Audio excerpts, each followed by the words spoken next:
Hi guys. Tonight, we are stepping straight into a world where the cold does not politely knock at your door, but barges in, slips through every crack in the wall, and curls around your bones before you even manage to yawn. Picture yourself in the depths of a medieval winter, dawn barely breaking, frost painting white lace on the edges of your tiny window, and a draft so sharp it feels like a knife dragged across your skin. You pull whatever ragged blanket you can find closer, but it does almost nothing. The truth is, you probably won't survive this night without fire, bodies, or sheer stubbornness. So, before you get comfortable, take a moment to like the video and subscribe, but only if you genuinely enjoy what I do here. And while you're at it, let me know your location and your local time in the comments. I love imagining where in the world you're listening from. Now, dim the lights. Your toes curl against the rough rush matting on the floor. It feels damp, even though it's frozen. That's the nature of medieval mornings.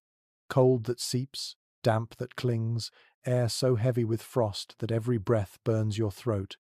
The sound you hear first is not birdsong but the crack and groan of timber as it contracts under the night's frost. And you, wrapped in a coarse woolen tunic, tug at the edges of a blanket stuffed with straw, hoping some part of your skin can find warmth. Daily life in this era begins and ends with the reality of cold. The mainstream historical fact here is simple. Most people lived in timber or wattle and daub huts with very little insulation, and the warmth inside rarely rose much above the chill outside. Archaeological studies of early medieval houses in northern Europe show floors of packed earth, thin walls, and wide roof gaps that invited in winter winds, as though the house was daring you to complain. Comfort was a luxury only the rich even pretended to grasp. Still, there were strategies. You notice smoke from a neighbor's hearth curling into the air, the one hopeful sign that fire survived the night. Your own home has no chimney yet. The hearth smolders in the center of the room, and smoke hugs the rafters before reluctantly drifting out of a hole in the roof. You cough. Your eyes sting. But you welcome that sting because smoke means the fire hasn't gone out entirely.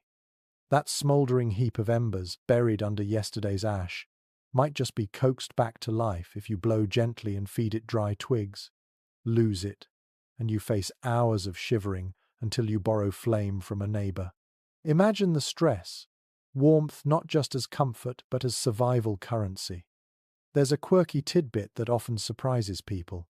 To save embers overnight, some households used clay pots or covered iron vessels, essentially medieval fire safes. The glowing coals would be banked with ash and hidden under lids so they could be revived at dawn. The modern image of people endlessly striking flint in the morning is misleading. Fire was precious, and you guarded it jealously, like a family member. Lose your ember, and you'd be trudging half a mile through snow to beg a coal from someone else, carrying it home in a pot swaddled in wool like a baby. As you shuffle toward the hearth, breath visible in the dimness, you think of how historians still argue whether medieval winters were harsher than ours, or whether the so-called Little Ice Age exaggerated the misery. Some suggest the coldest centuries came later, in the Renaissance, when even the Thames froze solid. But anyone who has ever sat in a stone hut in January would argue that the debate hardly matters. The cold was devastating enough. You poke at the embers, sparks leap, and for a fleeting moment you feel like a magician. That glow is more valuable than gold. A thin curl of warmth licks your fingers, not enough to thaw, but enough to give hope. Your family stirs, children groaning, an older parent sneezing loudly, and all eyes fix on you. Can you bring the fire back? In that small, smoky circle, you feel the weight of generations who measured their mornings not in comfort but in whether the ember held. Outside, dawn is late and weak. Snow crunches as villagers begin to stir. Some carry bundles of sticks on their backs. Others stumble toward barns to feed animals that also shiver in their stalls. Frost whitens every thatched roof, turning the whole village into a silent sketch in chalk. You draw your wool tighter, realizing that today, like every day of winter, will be a slow struggle against freezing air. Yet there is also rhythm to this misery, a strange familiarity. You know how to tuck your feet beneath you when you sit, how to cradle hands around a clay cup once porridge is warm, how to angle your body toward the hearth so every inch of smoke-stained heat can kiss your skin. You know that this morning will feel eternal, but eventually the sun will rise higher, and the cold will dull into something merely bearable. The smell of smoke fills your lungs again, acrid yet comforting. You lean in, coaxing flame from ember, and for the first time today you believe you might last another 24 hours in this frozen world.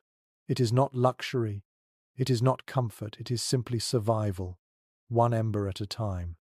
The glow builds, licking higher, as the hearth begins to breathe. You shuffle closer, stretching out your hands, but the heat does not spread far. The hearth is not a modern fireplace, but a pit dug into the floor or a crude stone circle. Smoke writhes upward, not neatly, but like a restless spirit, refusing to leave until it has kissed every beam and blackened every corner of the roof. You blink through tears, eyes watering, lungs raw. Yet you hold your ground because this flicker is not just fire, it is the center of your world. The open hearth is everything at once: kitchen, heater, and social magnet. You notice how your entire day will circle back to this pit of flame. Here bread is toasted on iron pokers, stews bubble slowly in hanging cauldrons, and children dart too close, risking singed hair as their parents scold and pull them back. In fact, one mainstream historical fact is that medieval households revolved physically and socially around the hearth. It wasn't a decorative feature tucked into a wall.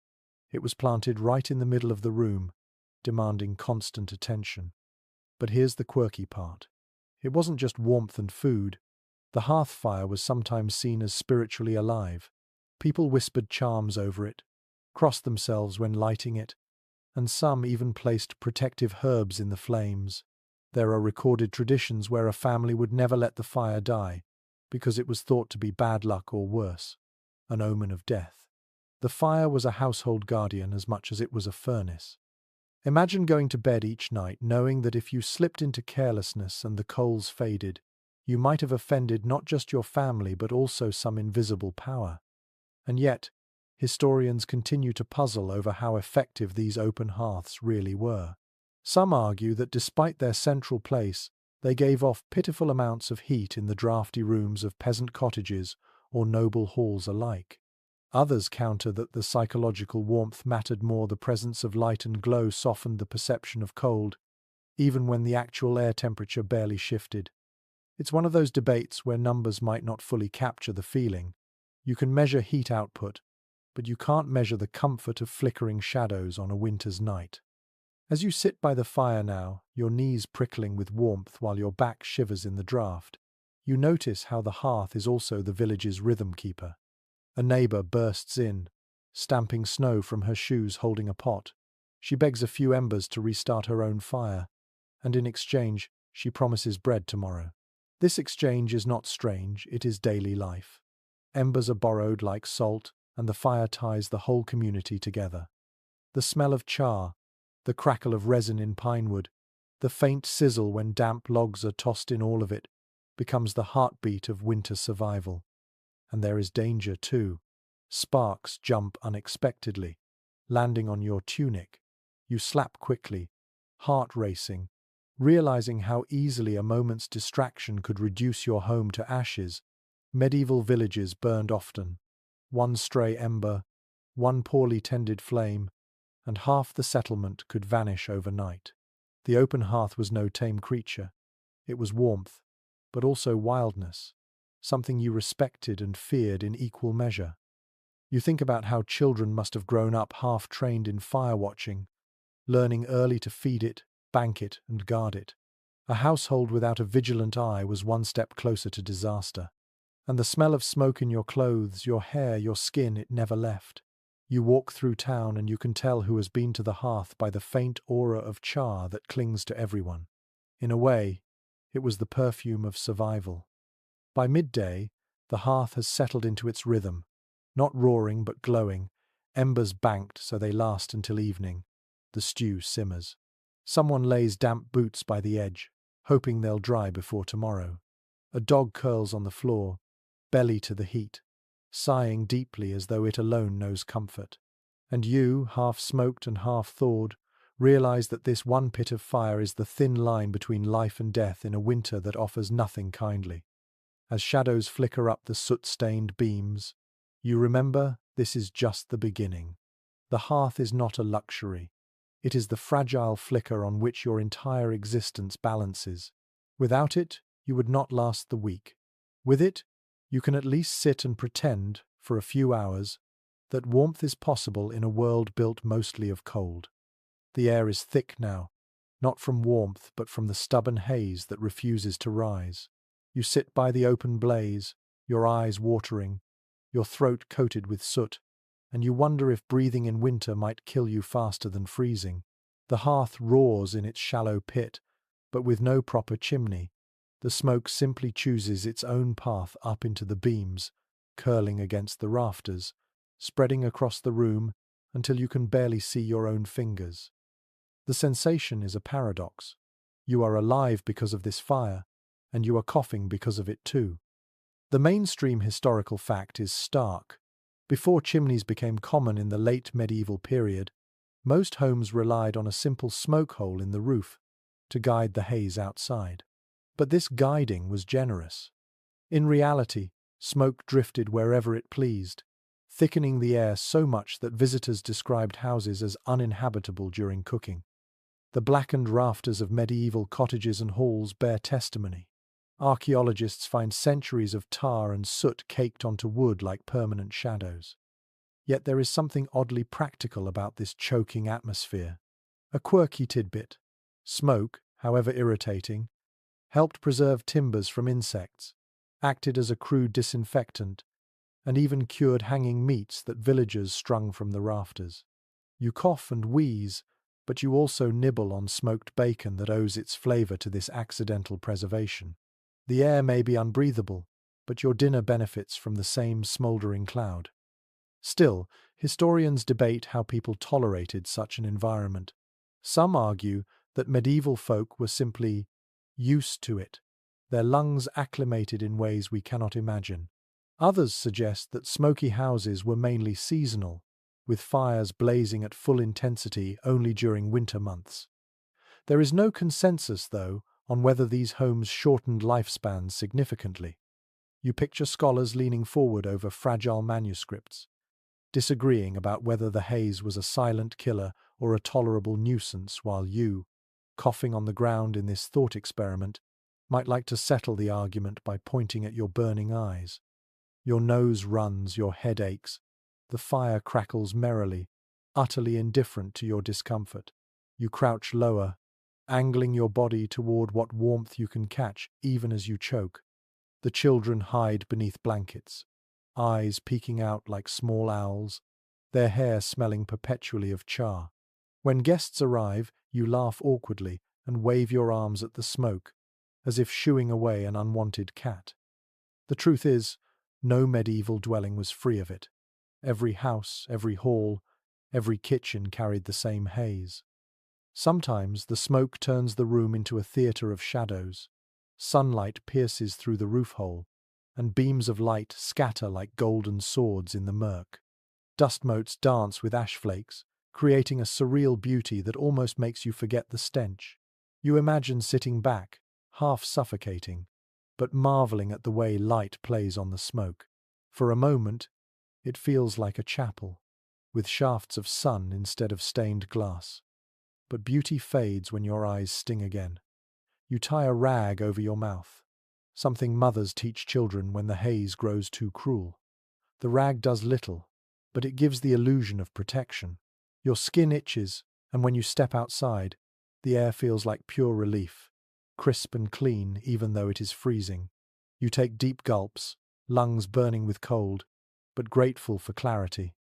And yet, you always return inside, because outside there is nothing but frost and emptiness, and inside at least the hearth glows. You sit once more, coughing, but also thawing your fingers against the coals. The paradox becomes normal. The smoke becomes a neighbor you never wanted but must live with. Evenings are the worst.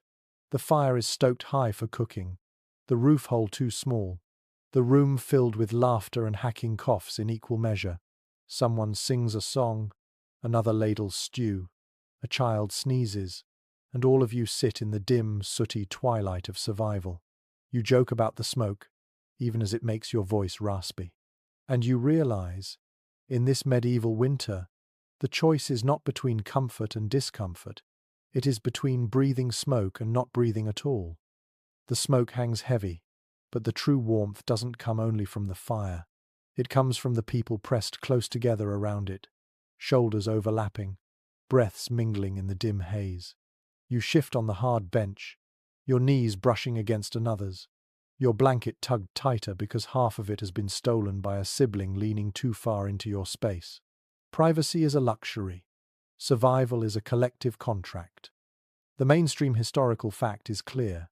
Medieval families, particularly peasants, often slept in a single room, huddled together against the biting cold.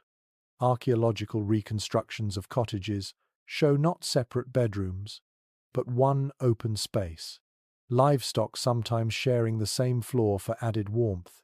The idea of a nuclear family bed is not a modern joke, it was a real defense against winter. And then there's the quirky detail that makes you chuckle despite the chill. Sometimes entire communities practiced bundling, where travelers or guests would literally be invited to share a bed with strangers, just to keep everyone from freezing. Boards or heavy sacks might be placed between bodies for modesty, but the closeness was non-negotiable. You didn't worry about awkward small talk. You worried about waking up alive. But scholars still disagree on the extent of this shared intimacy. Some insist that peasants regularly slept with animals indoors, goats, pigs, even chickens, as a form of natural heating, while others argue that such claims are exaggerated by later writers eager to depict medieval life as dirty and uncivilized. The truth may be muddled somewhere in between, and you, lying here with a calf chewing cud just a few feet away, might sigh that the academic debate is missing the point. The beast's warmth is undeniable, whether or not it's dignified. Your body sinks lower into the pile of coarse wool, straw-stuffed mattress scratching at your legs. You feel the heat radiating from another's back against yours. It's not comfortable. Someone snores loudly, another kicks in their sleep, but you can't deny the way the cold seems less cruel when shared. The air smells of sweat, smoke, and damp wool, but it is familiar, even reassuring. There is a rhythm to this communal survival. At dusk, everyone piles in, the youngest tucked deepest into the nest of blankets, the eldest near the fire for easier tending. In the middle of the night, someone stirs to add fuel to the embers, muttering curses at the cold, then slides back under the shared covering. You wake, momentarily disoriented, then drift off again to the sound of steady breathing, the low murmur of animals shifting nearby, and the faint hiss of fire settling deeper into ash. The thought crosses your mind, what happens when sickness strikes? You sneeze once, twice, and you imagine the contagion racing through the whole family bed by morning. Medieval people accepted this risk. The cold was a more immediate threat than disease in the moment. So, you turn your face into a wool sleeve and hope your cough is ignored. Yet there is tenderness in this closeness too. Children press their hands into their mother's sides. Fathers curl protectively around infants. Siblings share whispered jokes long after the room has darkened.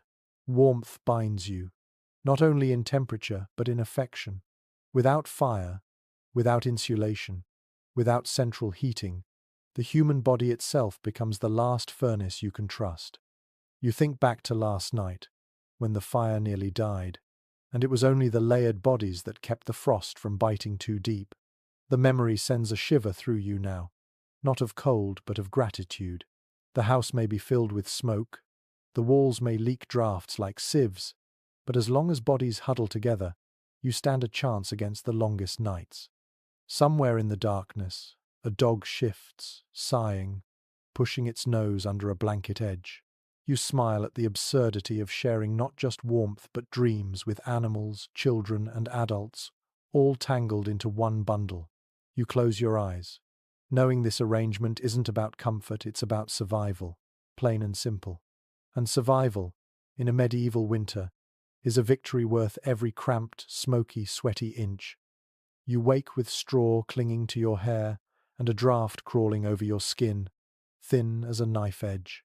The fire has guttered down again, little more than grey ash with a dull red core. The room is hushed, your breath curling into pale ribbons that hang for a second before fading into the smoky gloom. You glance around your cottage, and it is painfully clear. The walls are no fortress. A mainstream historical fact sets the scene. Most peasant cottages of the medieval period were built from wattle and daub, thin wooden frames woven with sticks, plastered with a mixture of mud, clay, and sometimes cow dung. The roof was thatched, the floor nothing but tamped earth. Archaeologists studying preserved examples in Britain and northern Europe note how fragile these structures really were, often lasting only a few decades before crumbling. Against summer rain, they worked well enough. Against winter winds, they were little better than a sieve. You shift closer to the wall and feel it. Damp seeps through, a clammy chill radiating as though the night itself is pressing its fingers against you.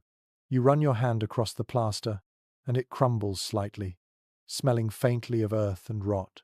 There is insulation here, but only the most basic sort layers of dung mixed into the daub, serving as a crude filler to keep drafts at bay. It works, to a point. The quirky tidbit?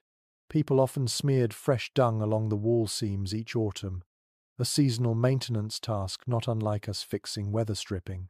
Imagine your household chore list reading, mend roof, patch wall, smear dung. Children were sometimes set to this job, tiny hands pressing handfuls of the smelly paste into cracks. It wasn't glamorous, but in a world without fiberglass or double glazing, cow dung was the medieval Home Depot. Yet scholars remain divided about just how miserable these cottages were in the coldest months. Some suggest that the sheer number of people packed inside, often entire families with livestock, created enough body heat to keep the worst frost away. Others argue that even with dung walls and smoke, interior temperatures hovered just above freezing, leaving inhabitants permanently chilled. The truth, as usual, may lie in the middle, warm enough to survive, too cold to ever feel comfortable. You shuffle toward the embers, coughing as ash rises. The walls creak with the wind, and through the thatch above, snowflakes sometimes drift down like unwanted visitors. You brush one from your blanket, half amused, half despairing. Outside, the fields lie silent under frost, and inside, your cottage feels less like shelter and more like a leaky box barely holding back the sky. Still, you make do. You patch holes with rags, hang old cloaks over gaps, and stuff straw between wall and roof.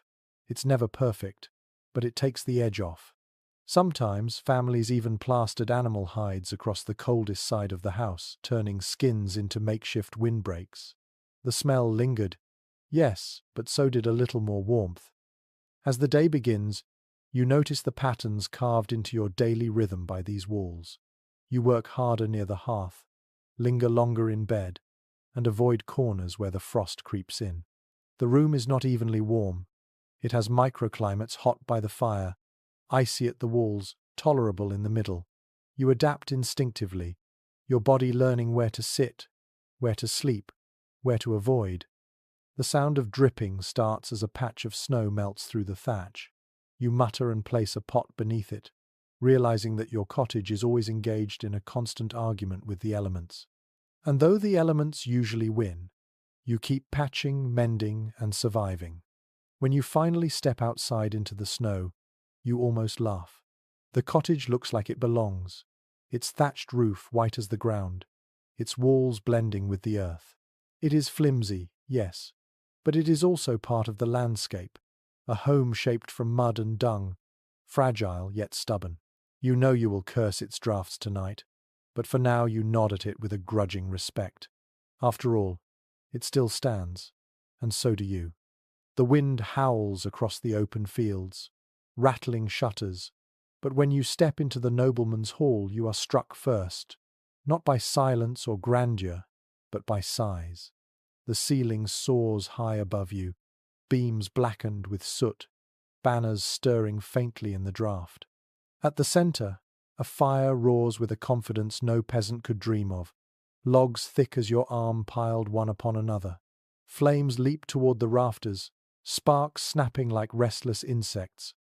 For a moment, it feels like stepping into another world, but the truth reveals itself quickly enough. The mainstream historical fact is simple. The medieval Great Hall, the heart of a lord's household, was built for gathering, feasting, and asserting authority. The hearth was often enormous, placed centrally on the floor or later shifted toward a wall with a hood to guide the smoke. These fires consumed staggering amounts of wood each day, sometimes entire cartloads, reflecting both wealth and the sheer impracticality of heating such cavernous spaces. Records show noble households employing whole teams of servants tasked with cutting, hauling, and feeding the fire continuously. But here comes the quirky tidbit. Despite its size, the fire barely warmed the hall.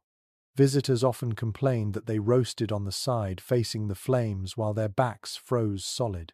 The nobility sat on raised platforms at one end, closer to the blaze, while servants and guests shivered further down the room.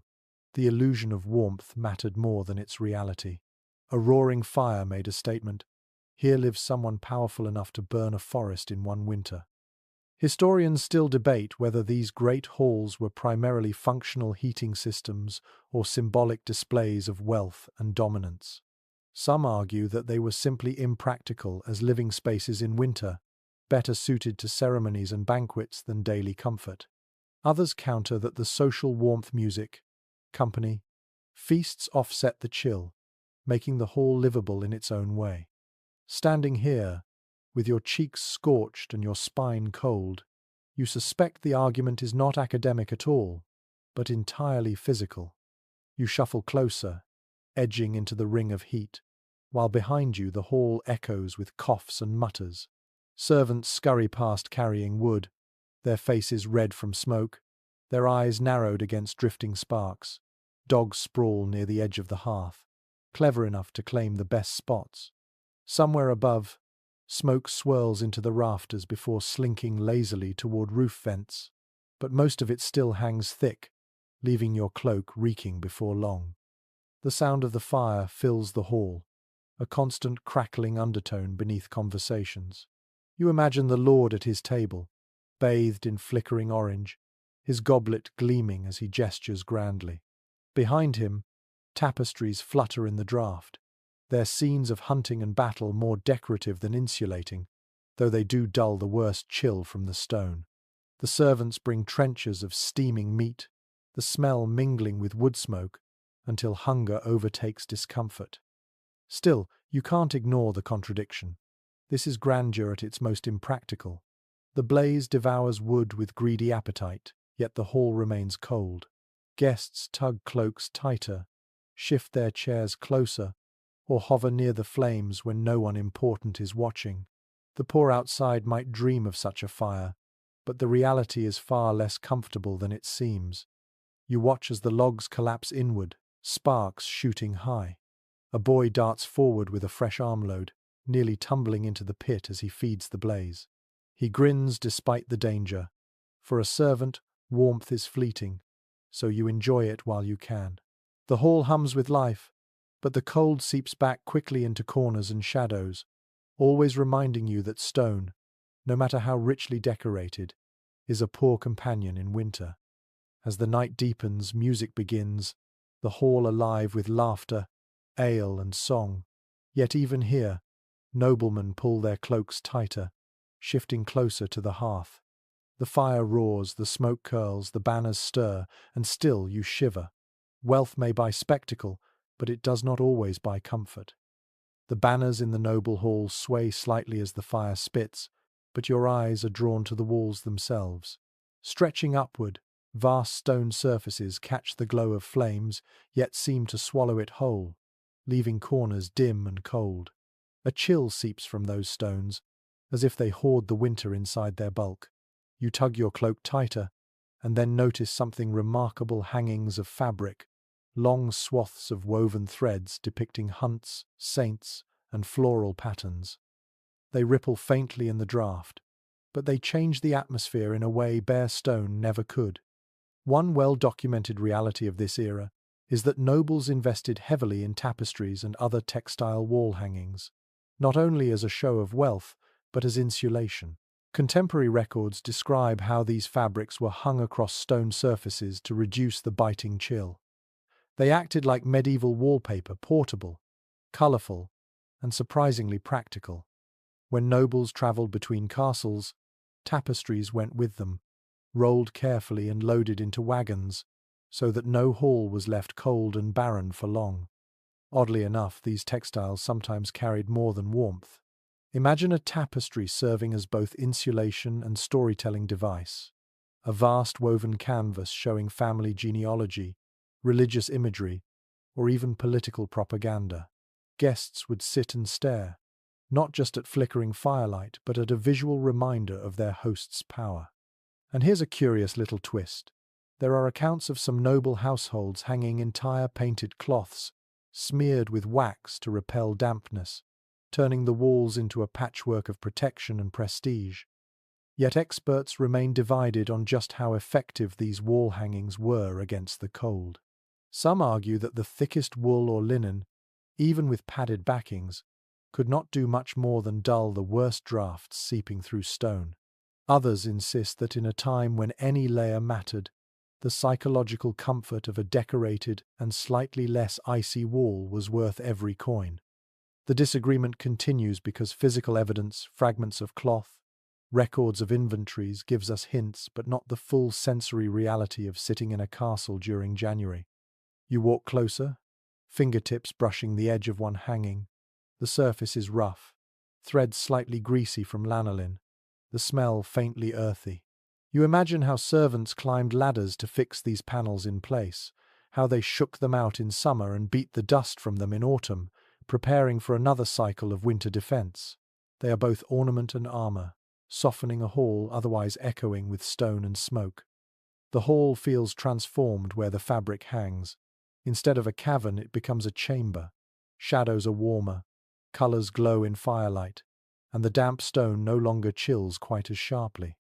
A dog shifts closer to the wall, curling happily where the draft has been dulled. You realize that warmth in the medieval world was never a single trick, it was layering. Fire, bodies, fabrics, stones, all working together, imperfectly but persistently.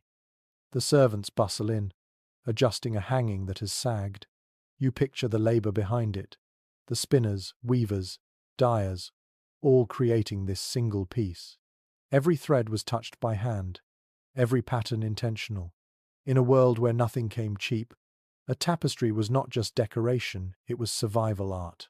Families might sit with their backs to it at night, letting its fibers absorb some of the room's chill, never mind the noble symbolism stitched across its face.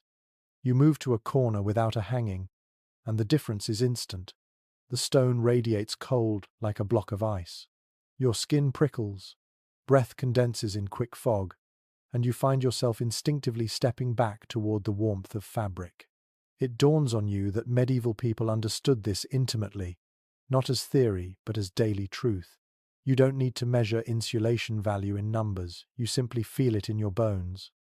Of course, hangings could only do so much. In a deep frost, the hall still felt cavernous. Draughts slipped beneath doorways, and warmth pooled only within reach of the hearth. But think about how human imagination fills gaps, how a richly colored wall transforms your sense of space.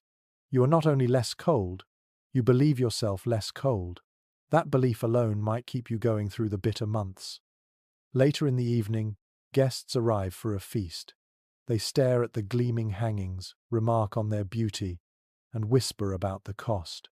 The host smiles, knowing he has impressed them not just with fire and food, but with walls that tell stories. Walls that keep out more than frost, they keep out the impression of poverty. You sit back and consider how warmth in this world is never simply physical. It is also symbolic, psychological, social. To hang a tapestry is to show that you care about comfort, culture, and status all at once. The cold is relentless, but so is the human instinct to fight it with beauty as well as practicality. As the night wanes, you lean against the fabric, your head resting where a deer is woven in mid-leap. The fire snaps, the hall buzzes, and for once, you don't feel the stones gnawing at your spine. Instead, you feel cocooned in color, sound, and warmth. A fragile victory, but a victory nonetheless, stitched carefully into woolen threads that will outlast the winter. The hall slowly quiets. The fire collapses into glowing coals, and yet the cold creeps in again, searching for weaknesses. Your gaze drifts upward toward the windows, those dark holes in the wall that seem more like invitations for frost than barriers against it. You wrap your arms tighter, knowing instinctively that medieval windows were rarely allies in the battle against winter. One well-preserved fact from this period is that most windows in peasant homes were little more than unglazed openings, sometimes covered with wooden shutters, sometimes patched with cloth or thin leather. In wealthier households, oiled parchment was stretched across wooden frames to admit a muted glow while blocking some drafts. Glass existed, yes, but it was staggeringly expensive, reserved for churches, monasteries, and the most opulent castles. Even then, it was often wavy, bubbled, and pieced together in small panels held by lead cames rather than the clear panes you know today. Here's a curious little twist. Even when a lord could afford glass, he often chose coloured pieces for their beauty. Imagine trying to enjoy what little winter sunlight there was through a window that glowed green or amber, pretty but hardly practical. The glass dazzled visitors but left the inhabitants squinting in dim light and still shivering against draughts seeping around the lead. Wealth, once again, made a statement but not necessarily warmth. Researchers remain divided over just how much protection parchment or horn windows offered. Some argue that the thin materials filtered only the light and did little against the cold. Others counter that even the faintest barrier slowed the biting winds enough to matter. The evidence is tricky. Few medieval homes survive intact, and documents often focus more on taxes and property rights than on daily window coverings. Standing here, your fingers numbed by the draught, you're inclined to side with the skeptics. Parchment might mute the gale, but it doesn't stop you from shivering. You step closer, pushing against a shutter. It creaks and rattles, its surface rough with age, and a blast of icy air rushes through the gap. You slam it back, heart thumping. The shutter doesn't seal, it never does. Cold fingers reach through cracks, reminding you that winter doesn't need an invitation, it seeps in wherever it finds space. You stuff a rag into the joint, hoping for a reprieve, but deep down you know it's a losing battle. Daylight through these openings is weak and filtered, more gloom than glow. You imagine waking each morning to a room dim enough to mistake for twilight, squinting as you poke the hearth awake, stumbling as you grope for tools. Sunlight never floods the space, it dribbles in reluctantly, bouncing off smoke and soot until the interior feels more like a cave than a chamber.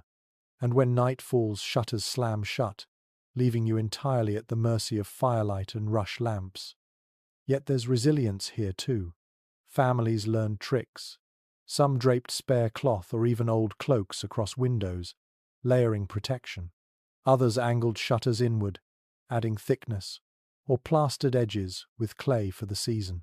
In towns, people leaned against the walls of neighbors' houses, stacking their homes close so fewer sides were exposed to the wind. Every adjustment mattered, however small. The sound of the wind outside grows louder, rattling through gaps like an uninvited guest. You imagine the snow piling against the outer wall, drifting against the shutters, frosting their edges. You touch the surface and feel it icy, a reminder that you live not behind walls and glass but in constant negotiation with the elements. Survival here is improvisation. And there's something oddly beautiful too. On bright mornings, sunlight catches the oiled parchment, making it glow like amber. You squint and see shadows of passing figures outside villages bent beneath loads of wood, children trailing behind, dogs bounding in snow. The window is imperfect, but it is a lens to the world, a reminder that even in the depths of winter, life continues just beyond the walls. By evening, though, you curse it again. Drafts snake across the floor, extinguishing candles, chilling bare toes. You pull closer to the fire, muttering about shutters that will never stay shut, and you wonder whether comfort is even possible in such a house. But then you remind yourself, people endured this not for days but for generations. They patched, layered, and adapted, not because they had perfect solutions but because imperfect ones were all they needed to survive. The window rattles once more, a groaning hinge echoing in the dimness. You sigh and smile faintly. This is the sound of winter, a song sung not by snow or frost but by wood, cloth, and parchment, fighting to hold back the night. And you, sitting in your cloak by the fire, are part of that same battle, one more figure hunched against a draught that never quite ends. The window rattles again, but you turn away, because the true refuge of winter waits in the corner of the room, the bed.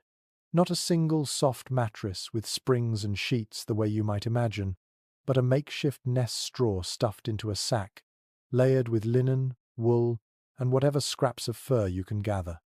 It doesn't look like much, yet once you crawl inside, you realize this bundle of fabric and straw is meant to function like a miniature furnace, trapping every bit of heat your body produces. Contemporary accounts confirm that bedding was the medieval person's most reliable shield against cold nights.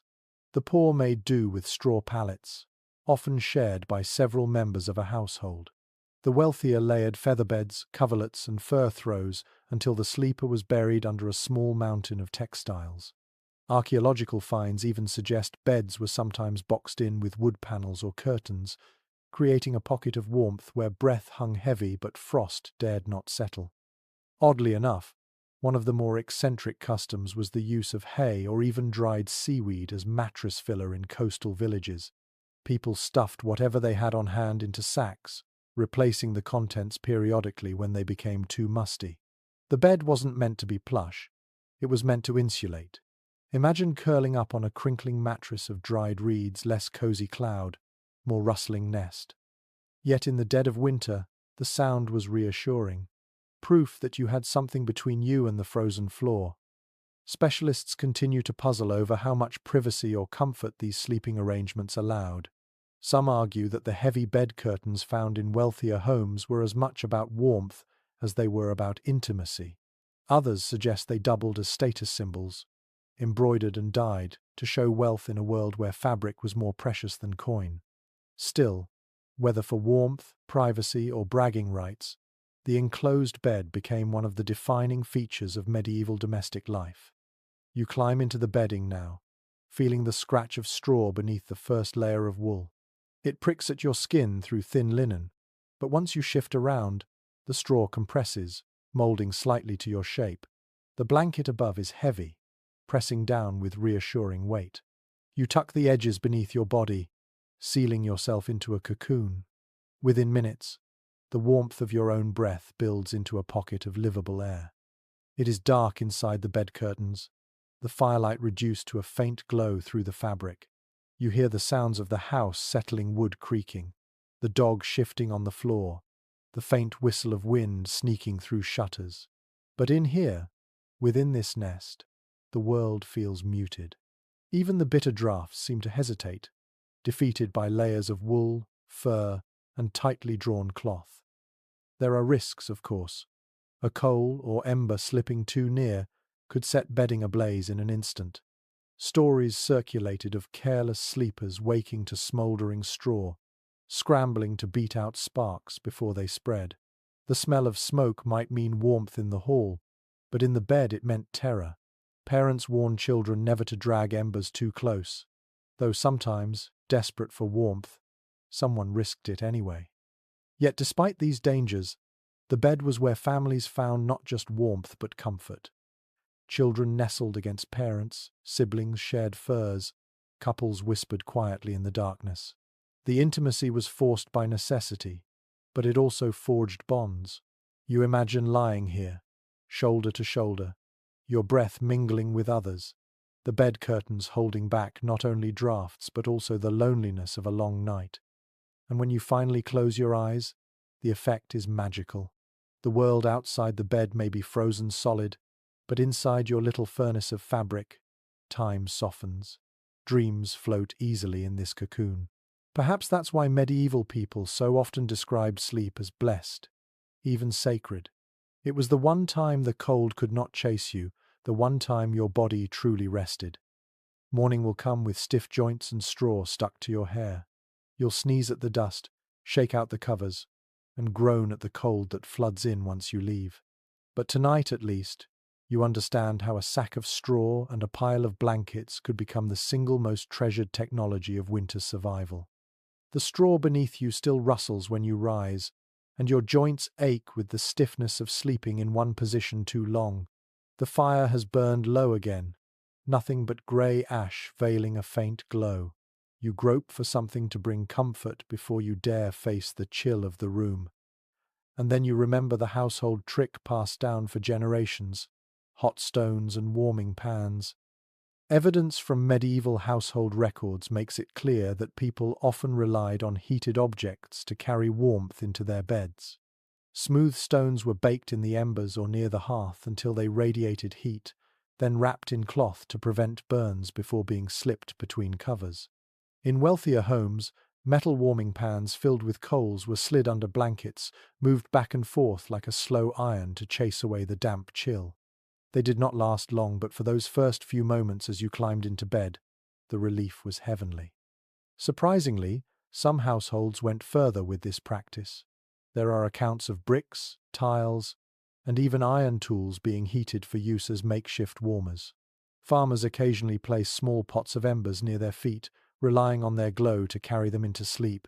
In colder regions, it was not unusual to find families keeping warmed stones wrapped all night, pulling them into the bed as if they were pets. Imagine hugging a carefully bundled rock, grateful not for its companionship, but for the lingering heat it stubbornly held. Not all scholars agree on how widespread warming pans were outside noble homes. Some argue that the metal required to craft them was too costly for peasants, who likely stuck to stones and tiles. Others suggest that simpler wooden-handled pans filled with hot sand might have been accessible to the better-off among villagers. The lack of consistent archaeological evidence keeps the debate alive, though it hardly matters when you place a hot stone at your feet and sigh in delight. You reach toward the hearth now, carefully fishing a flat stone from the ashes. It's glowing faintly at the edges, too hot to touch. You wrap it quickly in cloth and cradle it gingerly, the warmth seeping into your stiff fingers. For a moment, you close your eyes and imagine that this one rock is a sun, small but powerful, offering just enough heat to keep the frost at bay. You tuck it into the bedding and watch steam rise faintly from the cloth as the chill flees. The air smells of scorched fabric, sharp and acrid. You grimace, knowing the danger too hot, and the stone might singe or even ignite the bedding. Families learned caution early. Children were warned not to touch the pan when it slid beneath the sheets, lest their hands blister instantly. Stories circulated of careless servants who left coals too long and woke to find smouldering mattresses. In winter, fire was both savior and threat, and nowhere was that balance more intimate than in your own bed. As the stone cools, you curl your toes around it, savoring the fading warmth. The sensation spreads through your legs like a memory of summer. You know it will not last. Within an hour, the stone will be cold again, indistinguishable from the floor. But that brief reprieve is enough to soothe you into sleep, enough to ease the ache of endless drafts. You think of how many nights in history were softened by such little tricks. How many people whispered thanks to a stone, a tile, a pan of coals. How many nights might have been unbearable without this small, clever invention? It is humbling in a way to realize that survival sometimes depends not on grand feasts or mighty castles, but on a rock pulled from the fire and swaddled like a child. The fire sputters again, embers sighing, and you know another stone could be heated soon. Tonight, you will sleep not in comfort, but in a compromise, shivering less because you've carried a fragment of the hearth with you into the dark. And when dawn arrives, cold and pale, you will rise with stiff limbs, shake out the bedding, and prepare once more for the nightly ritual of coaxing warmth into the bed. It is a fragile routine, but it works. The winter outside rages on, uncaring, but inside your little corner, a stone, a cloth, and a bit of ingenuity mean the difference between despair and endurance. The glow of your stone fades into darkness, leaving you once more at the mercy of the hearth. The fire, though essential, was never the only flame in a medieval household. You notice the small flickers scattered across the room, candles set into wooden holders, rushlights leaning in clay pots, stubby tapers dripping wax onto the floor. Their glow is frail compared to the roaring hearth, but when the fire dies low, these lesser flames take on a dignity of their own. It's well documented in household accounts that medieval lighting came from three main sources: candles, rushlights, and oil lamps. Candles, made from tallow or beeswax, doubled as heat givers in tiny spaces, though their warmth was weak at best. Beeswax was prized, burning bright, with less smoke, but far too costly for peasants. Most villagers relied on tallow candles, made from rendered animal fat, which sputtered, smoked, and left the house smelling faintly rancid. Still, in a world of deep winter darkness, even the stink of tallow was worth the light. Here's an eccentric detail. Rushlights were among the most common household inventions. Villagers soaked the pith of rush plants in animal fat and set them alight, creating long, thin tapers that burned unevenly. They were cheap, accessible, and practical, but they dripped ash everywhere and filled the air with a sour, greasy scent. Some households grew rushes specifically for this purpose, harvesting and drying them in autumn to prepare for the dark months. Imagine the sound of them crackling faintly, their glow jittering like nervous fireflies in the gloom. Not all historians agree on how much heat these small lights actually contributed. Some suggest they added negligible warmth, useful only for visibility. Others counter that in tightly enclosed corners, say, within bed curtains or tiny nooks, these flames offered enough heat to take the sting off frost. The lack of precise measurements leaves the debate unresolved, but anyone who has cupped frozen hands around a candle knows the comfort of even the smallest flame. You reach for one now, pinching the base to adjust it upright. The fat sputters, sending a smoky curl into the air, and your fingers smell faintly of grease. The light is dim, but you lean closer, grateful for the tiny circle of glow it throws across the table. For a moment, you can see clearly enough to mend a sock, scratch a note, or simply watch shadows dance. The flame pops suddenly, making you flinch, proof that even this humble source of light and warmth has its own little temper. These flames were fragile companions.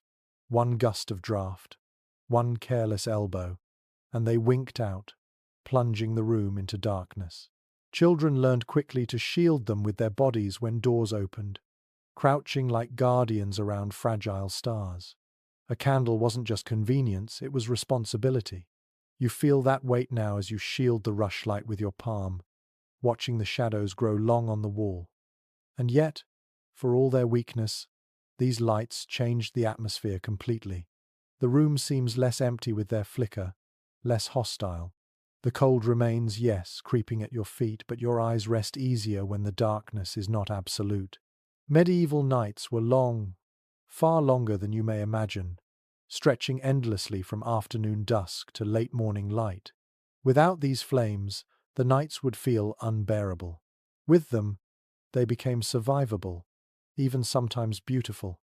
There is a soft romance in the way the flames dance together. The hearth glows low, but the candles wink, the rushlights flicker, and the shadows ripple across woven hangings. You hear a child murmur in sleep, shifting beneath blankets, their face bathed faintly in the glow.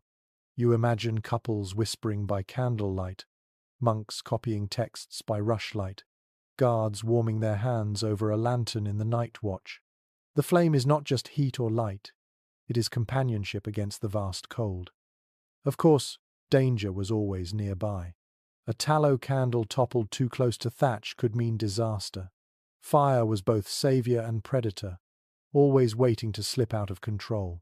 You picture a village night when one careless rushlight spilled into straw and an entire row of cottages vanished in smoke. Every flame, no matter how small, was treated with awe and suspicion. You cradle it, but you also fear it, knowing it holds both hope and ruin in equal measure. Still, you blow gently across your candle, not to extinguish it, but to watch it bend and flare.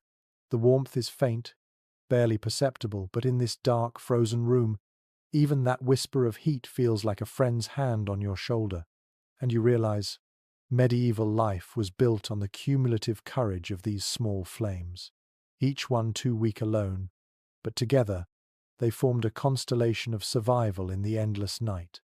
The little flames sputter, their grease fading, until once again the hearth becomes your main companion. But not every medieval winter night was spent in a smoky cottage or draughty hall. Picture yourself walking in silence through cloistered stone corridors, sandals scraping against frozen flagstones, breath curling like incense in the half-dark. You are in a monastery now, where warmth is rationed almost like a sacrament. Documents from monastic rules, especially those of the Benedictines, make clear that fire was not for every room. Monks rose long before dawn, filing into icy chapels to chant prayers with their hands tucked into sleeves. The cloister corridors were deliberately unheated, designed to harden the spirit against bodily weakness. Only the kitchen, the infirmary, and sometimes the refectory had dependable fire, leaving monks to endure the cold in silence. Accounts from medieval visitors describe seeing monks' ink freezing in their inkwells and their breath hanging over manuscripts as they copied by hand. Here's a surprising glimpse into that world. In some monasteries, the communal warming room called the calefactory became a treasured refuge. It was often the only place with a steady blaze, and monks were permitted to gather there for moments of relief. Imagine 20 men, shivering in their habits, crowding close to the fire, hands outstretched, trying to absorb enough heat to carry back into the frozen silence of their cells. In some regions, these calefactories became social hubs, where whispered conversations and shared stories thawed more than just limbs. There's still disagreement among scholars over how strictly such rules were enforced. Some argue that ascetic orders genuinely forbade fire in dormitories, forcing monks to survive nights in unheated stone cells. Others suggest that local practices varied widely, with pragmatic abbots permitting braziers during especially harsh winters. The written rules might have been stern, but human survival instincts often bent them. We may never know the full consistency of practice, though standing here, your bare feet numb against icy floors, you suspect the stricter interpretations were very real indeed. You follow the line of monks now into the refectory. The hall is austere, but at its center a fire burns, modest but steady. The smell of smoke mingles with the scent of bread and pottage. The monks eat in silence while a reader chants scripture, bowls steaming faintly in the chill. The fire does not warm the whole room, but its presence makes the meal tolerable. Without it, the act of eating would feel like punishment. With it, there is a fragile sense of community sustained through the worst months. Later, you wander into the scriptorium, where scribes sit hunched at long desks. There is no hearth here, only a few candles sputtering against the gloom. The men bend low over pages, their fingers stiff, their ink sluggish. Some wear fingerless gloves, others simply breathe on their hands before continuing. The air is filled with the sound of quills scratching on parchment, a rhythm steady despite the cold. The manuscripts that survive from this era are testaments not just to patience but to endurance, words and illuminations carved into parchment by men half frozen at their desks. In the cloister walkways, frost creeps across the stones, glittering faintly in torchlight. The arches are open to the elements, the wind sweeping through without mercy. You pull your habit tighter, shoulders hunched, and wonder how many winters a man could withstand in this way. Yet for the monks, the cold was more than a challenge, it was a discipline. To endure it was to share in Christ's suffering, to let the body weaken so the spirit could grow strong. Still, you can't help but smile at the thought of monks sneaking extra moments in the calefactory, warming numb hands before the bell summoned them away. You picture the quiet relief on their faces, the subtle sighs of pleasure as blood returned to their fingers. These small stolen comforts were as human as the prayers they recited. Night falls, and the dormitory is black and silent. Rows of narrow beds stretch into the shadows. No fire, no candle, only breath rising like pale mist. You climb under thin blankets, feeling the stone's chill seep upward through the mattress. Around you, men shift in silence, coughs echoing against the walls. The discipline is harsh, but there is also a strange serenity, an acceptance of winter as part of spiritual life. Your body shivers, your teeth chatter, but your heart beats steadily. You realize that warmth here is not measured by temperature alone. It is found in the rhythm of prayer, the fellowship of voices chanting in the cold, the shared conviction that enduring hardship brings meaning. For the monks, survival was never the only goal. To shiver was to serve, to suffer was to sanctify. And so, in this monastery cloaked in frost, you drift into uneasy sleep, not warmed by fire, but by faith and the quiet strength of men who believed that the cold itself was a teacher. The monastery bells still echo faintly in your ears as you step back into village life, where not every place was resigned to icy silence. Picture the steam rising in thick, fragrant curls, swirling against rafters until the whole room glowed like a ghost. You are standing in a bathhouse, a rare but cherished escape from the endless freeze. Written accounts from medieval towns and cities confirm that public bathhouses dotted Europe, from bustling London to small German villages. They were more than places to wash. They were warm sanctuaries. The baths were heated by furnaces or large hearths, and the water retained enough heat to fill the air with steam. Patrons lingered, soaking in tubs, gossiping, sometimes even eating and drinking while the snow piled outside. For people accustomed to smoky cottages and freezing halls, these steamy rooms must have felt like stepping into paradise. An unusual detail comes from records in Paris and Nuremberg. Bathhouses often doubled as taverns or even social clubs. You might sip spiced wine while reclining in hot water, or pay extra for food served to you in the tub.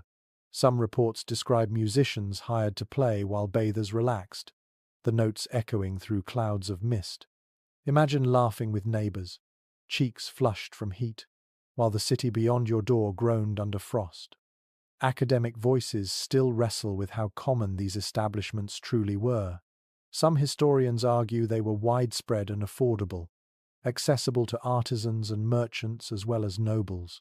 Others point out that many bathhouses disappeared by the late Middle Ages, in part due to fears of disease and moral suspicion.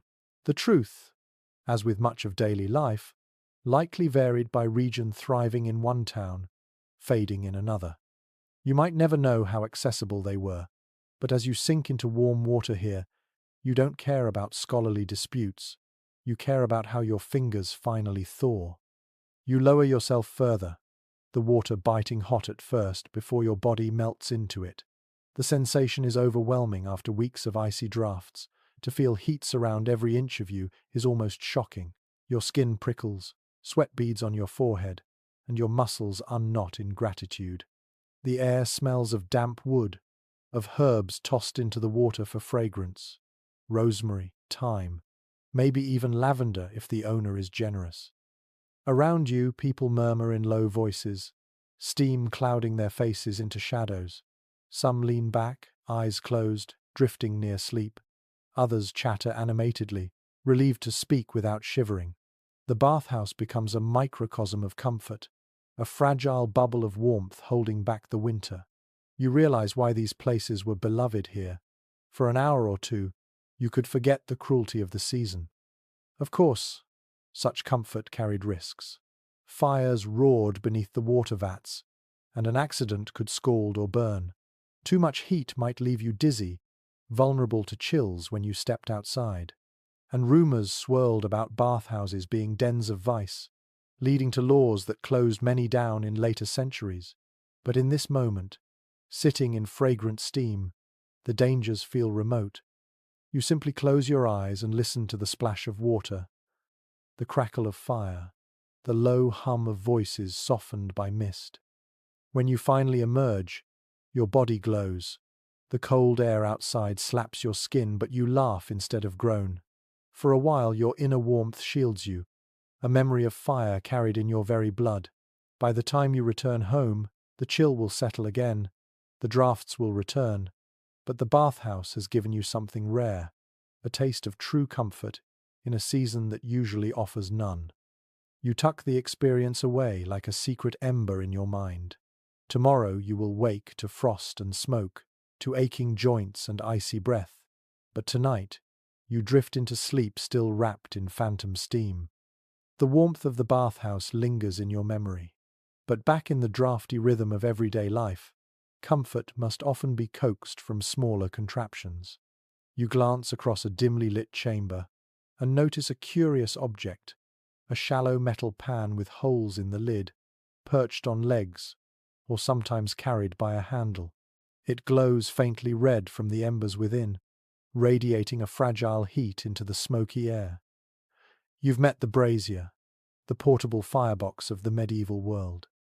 Contemporary inventories and household accounts make it plain that braziers were a favoured solution in both urban homes and wealthier rural households. Filled with charcoal or hot coals scooped from the main hearth, they could be moved into smaller rooms, offering a pocket of warmth where the central fire could not reach. Servants carried them into bedchambers, guild members clustered around them in meeting halls, and officials kept them smouldering in drafty council chambers. And here's a curious little practice. In some Mediterranean towns, especially in Spain and Italy, families placed a brazier under a wooden table draped with heavy cloth. People sat around it with the fabric tucked into their laps, effectively creating a heated tent. This contraption, known later as the brasero or kotatsu in other cultural parallels, turned mealtime into a cozy refuge. Imagine the delight of slipping your frozen feet under the cloth to find a pocket of trapped heat waiting to greet you. Experts continue to debate the safety and practicality of braziers. On the one hand, they were ingenious, cheap, portable, and effective. On the other, the danger of suffocation from carbon monoxide was very real. Written accounts survive of entire families found dead after leaving a brazier smouldering overnight in a sealed room. Some argue these tragedies were rare but sensationalized. Others maintain that the risk was constant and widely feared. What is certain is that the brazier was both friend and potential executioner, welcomed with gratitude, but treated with suspicion. You watch now as a servant shuffles past carrying one, the coals within glowing faintly, ash spilling like grey snowflakes with each step. The smell is sharp, metallic, tinged with smoke. He sets it down near a cluster of people, and immediately they lean in, stretching out hands, sighing at the relief. The glow illuminates their faces, eyes closing briefly as if they've just remembered what warmth feels like. You edge closer too, letting the heat brush your skin. It's not much more like the ghost of summer than summer itself, but it takes the sting out of the air. Your shins tingle, your fingers relax, and for the first time that day you uncurl your shoulders. The brazier becomes a little hearth of its own, a center of gravity that draws people together. Around it, conversation begins. Laughter stirs. Even arguments seem easier to handle when you're not frozen stiff. But comfort has its limits. The further you sit, the more quickly the cold regains control. The heat is local, not universal, and as soon as the embers dim, the illusion collapses. You watch the servant return with tongs, shaking the coals, blowing gently until they flare again. Everyone waits, hunched and hopeful, for that brief renewal. It is easy to see why braziers became symbols of both ingenuity and anxiety. They solved a problem elegantly: how to heat large stone buildings with limited fuel, but they never solved it entirely. You could not walk away from them without risk. You could not sleep safely beside them. You had to live in conversation with their hazards, balancing gratitude and fear with every glow. The night deepens, and the brazier still smoulders, its little heart of fire holding back the cold as long as it can. You lean closer, feeling its breath against your skin, and you think, warmth in this world is always partial, always temporary. But even a fragment of comfort, even a faint red ember in a pan of ash, can mean the difference between despair and survival. The brazier's glow fades, leaving you once more dependent on the dwindling hearth. Outside, the wind rattles shutters and shakes the thatch, and you can almost hear the groan of bare branches in the forest beyond. Wood was the lifeblood of every fire, yet not everyone could gather it freely. You step outside into the brittle morning air, and the struggle becomes clear. Firewood itself was a contested treasure. Records from manorial rolls and royal decrees confirm that access to forests was tightly controlled in much of medieval Europe. By the 12th century, swathes of woodland were claimed as hunting reserves for kings and lords. Cutting wood without permission could mean fines, beatings, or worse. Peasants still scavenged fallen branches or gathered brush, but to drag home a heavy log was often to risk punishment. Fire, paradoxically, was both essential and forbidden. Here's one of those unexpected corners of history. People became adept at using every scrap. Twigs, dried leaves, animal dung, and even bundles of straw were burned when proper logs were scarce. In some regions, villagers gathered seaweed, dried it, and piled it into smoky fuel heaps. Imagine the smell: acrid, salty, nothing like the clean crackle of oak, yet capable of keeping an ember alive for another night. Fuel was less about preference than about possibility. Historians are not united on just how severe the scarcity became during the Middle Ages. Some argue that woodland management was fairly sustainable in many regions, with lords planting new groves and regulating cutting to avoid disaster. Others insist that by the late medieval period, wood shortages were real and pressing, pushing communities toward alternative fuels like peat and coal.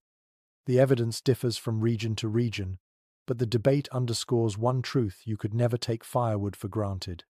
You hoist an axe and test its weight. The thought of trudging into the Lord's forest fills you with both longing and fear.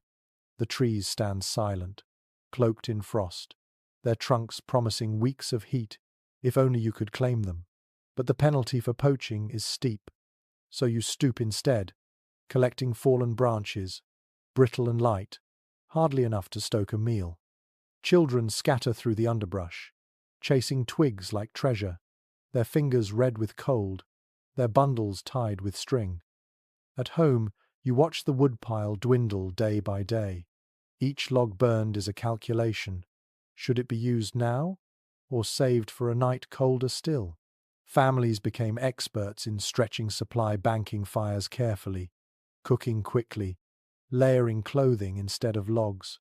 Sometimes the hearth was lit only for meals, and the rest of the day you endured the frost. Comfort was rationed like coin, and every ember carried weight. The smell of smoke was not always pleasant. Wet wood hissed and spat, filling the room with acrid fumes. Resinous pine popped and snapped, sending sparks across the floor. Oak burned slowly, steadily, and was coveted most. You feel the difference in every log. Some too fast, some too smoky, some just right. Firewood became a vocabulary all its own, each type telling a story of survival. And yet, you remember the bitter truth: many could not gather enough at all. Winters bit hardest for those too poor or too weak to haul branches. Neighbors sometimes shared, but scarcity bred suspicion too. A missing bundle might mean theft, a quarrel, even violence. Firewood, like bread, was survival currency. As dusk falls, you sit by the meager blaze, watching it lick at the last log. Your hands ache from splitting, your back from carrying, but still the pile shrinks. You know tomorrow you'll return to the hedges, searching for more, hoping the Lord's reeve doesn't catch you straying too near the forest. The winter is long, and the wood is always short. And so, as the fire sputters and the shadows thicken, you realize that medieval warmth was never free. It was hunted, hoarded, and defended. Every flame had a cost, and every log was a victory carved out of scarcity. The woodpile dwindles, and soon there is nothing left but twigs, bark scraps, and a few stubborn lumps of animal dung. You sigh, rubbing numb hands together, and glance toward the marshland beyond the village. That's where another kind of fuel waits, one you wouldn't call elegant, but one that has saved countless winters: peat and turf. Written sources from Ireland, Scotland, and parts of northern Europe leave little doubt that people cut blocks of peat from bogs, dried them, and stacked them like bricks for burning. Archaeologists still find traces of these practices in the ridges carved into peatlands, evidence of centuries of harvesting. Peat didn't blaze like wood. It smouldered slow, smoky, and pungent.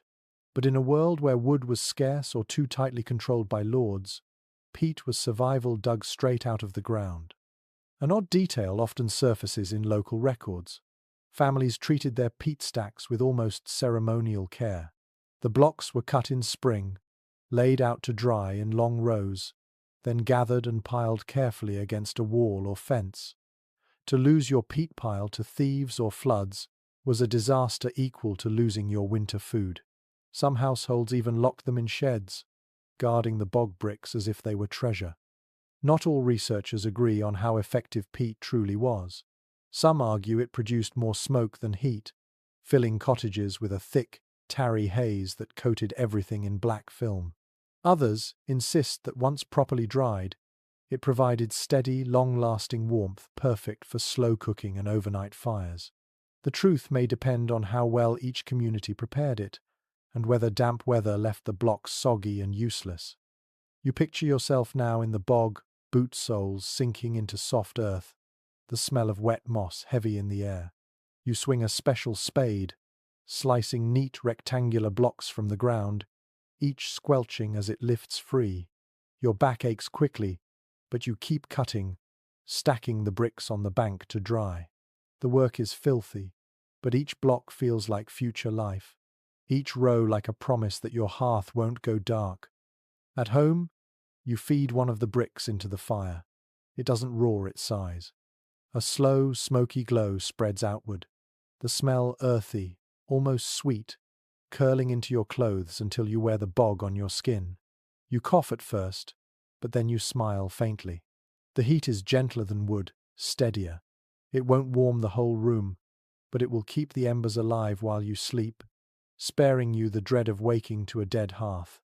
Neighbors glance at your stack with envy, asking how much you cut this year, whether you'll trade a few bricks for bread or wool. You hesitate, knowing your own pile must last. Still, a few find their way to friends, because survival here is never just individual, it's shared. One night you may save them, another night they may save you. The fire smoulders deep into the night, peat bricks glowing red like buried jewels. The smoke stings your eyes, blackens the rafters, and makes your throat scratchy, but you endure it. You know that outside, the frost sharpens, snow thickens, and winds scrape across the land. Inside, at least, your hearth breathes, fed by the earth itself. You lie down on your straw pallet, pulling the blanket tighter. The room smells of bog and smoke, not pleasant, but strangely comforting. It is the smell of continuity, of fuel that doesn't run out as quickly as wood, and you realize that peat, humble and messy, has turned your fragile cottage into a pocket of stubborn survival. When dawn comes, pale and cold, the embers are still alive. You poke them gently, coaxing flame from the peat's lingering heart. And you whisper thanks not to the forest, which the Lord forbade you, but to the bog, which gave freely if you were willing to stoop, cut, and endure its muck. The bog's smoky gift still lingers in your clothes when you hear another sound, distant, muffled, like carts creaking under heavy loads. You follow it toward the riverbank, and there you see men blackened with soot, unloading sacks and baskets.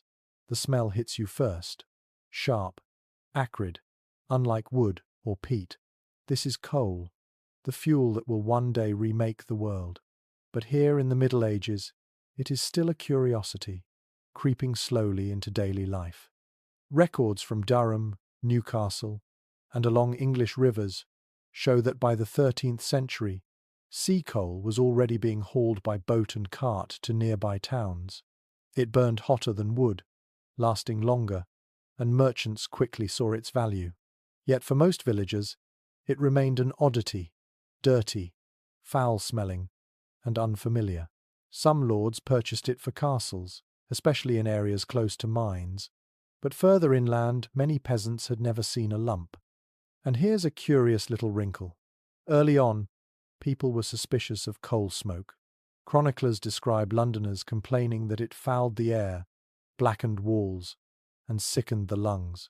There are even accounts of noblewomen avoiding houses where coal fires burned, claiming the smoke ruined their clothing. Despite these protests, the fuel spread, because when forests thinned and wood prices rose, coal offered something essential: consistency. You could dig it, haul it, and stack it in heaps that outlasted any pile of logs. Scholars remain divided on just how widespread coal use became during the medieval period. Some argue it was limited mostly to mining regions and large towns, where transport made it practical. Others suggest that by the late 14th century, coal was already reshaping urban life, powering industries like smithing and brewing in addition to warming hearths. The truth is tangled in patchy evidence, charred fragments in archaeological digs, city ordinances grumbling about smoke, scattered household accounts. Still, its creeping presence is undeniable. You squat near a coal heap, picking up a lump. It stains your fingers instantly, leaving black smudges. The texture is rough, brittle at the edges, almost like a stone pretending to be wood. You sniff it, wrinkle your nose, and toss it into a brazier. At first, it smoulders without drama, then suddenly it catches, flaring with a fierce, steady heat. The room warms more quickly than you expect, though the smoke curls thick and biting. You cough, waving your hand, but you can't deny the power in this little rock. Around you, people mutter opinions. One man swears he'll never burn the stuff, claiming it poisons his family. Another brags that his coal pile outlasts his neighbor's entire wood stack. Children watch wide-eyed as flames lick blue against the lumps, a strange color they've never seen from logs. A woman shakes her head at the mess, rubbing soot from her apron, but she doesn't stop feeding the brazier. Debate aside, the coal is hot, and hot means survival. The smell is harsh, clinging to your hair, seeping into your cloak. You imagine London a century later, its streets veiled in smoke, chimneys belching coal soot into every corner. Already, kings and councils were issuing complaints, trying to regulate its use. Yet demand only grew. People will tolerate a great deal when warmth is on the line. Night falls, and you sit by the brazier once more. The coal glows red, steady and strong, while the wind outside rattles the shutters. You rub your hands together, marveling at how much longer it lasts than wood or peat. You know it's dirtier, harsher, but you also know that many winters from now, villages and cities alike will depend on this black stone more than any log. You are watching not just a fire but a transformation, a new chapter in humanity's endless fight against the cold. And as your eyelids grow heavy, you realize that warmth in this world is never simple. Each fuel carries its price. Wood with scarcity, peat with smoke, coal with soot. Yet all are embraced, because winter never negotiates. It only demands, and you answer with whatever will burn. The coal smoulders steadily, but its acrid smoke makes you long for a different kind of warmth, one that smells of bread. You follow the faintest of scents down a muddy lane, and soon you arrive at the heart of every community, the kitchen. Not just your own smoky hearth, but the larger spaces where food and fire came together in ways that often made them the warmest places anyone could find. Household accounts and medieval illustrations show clearly that kitchens were designed not just for cooking but also for concentrating heat. Large ovens were built of clay or stone, their domes glowing after hours of burning logs. Once the flames died down, the stored heat lingered, perfect for baking bread, roasting meat, or drying damp clothes. In wealthy households, kitchens were deliberately placed apart from the main hall to reduce smoke and fire risk. But in winter, these same rooms became coveted refuges, alive with the smell of roasted grain and bubbling pots. And here's one of those unexpected details. In many towns, communal ovens were built for villagers to share. Families brought their dough to the baker, who slid loaves into massive ovens that could bake dozens at once. People often lingered while they waited, crowding near the glowing mouths of the ovens just to feel their heat. Imagine the chatter children fidgeting, neighbors exchanging gossip, all while basking in the radiant warmth that seeped into their bones. The bread was important, but the fire was irresistible. Historians remain divided on whether these kitchens and bakehouses truly served as social hubs or were simply practical necessities. Some argue they became informal gathering places in winter, drawing villagers for both warmth and company. Others believe their role was more transactional, with little time spent loitering in the cold. The evidence is patchy, drawn from scattered accounts and local regulations about oven use.